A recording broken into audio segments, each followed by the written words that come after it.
কাকু এত বড় আলু করতে আনলেন? আলু জায়গা তো ওই জন্য বড় হয়েছিল। বিশাল বড়, কমপক্ষে 15-20 কেজির মতো হয়ে গেল। কোনোদিন তো দেখি নাই কি দর 30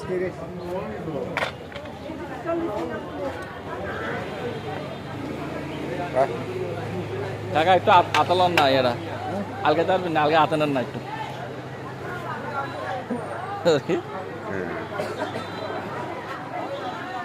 এদিকে তাকান কাকা। ঠিক আছে, বিশাল বড় আলু আছে। আমি প্রথম দেখছি এত বড় আলু। আমি দেখি নাই, আমিও দেখি নাই। বড় নিয়ে ভালো ভালো মাটি তো। কোথেকে আনছেন এগুলো? আমার এখানে বাসা রূপনগর। আচ্ছা আচ্ছা, রূপনগর। বালু যে জন্য মনে হয় বেশি বড় হয়েছে। ভালো যেন লুজ না।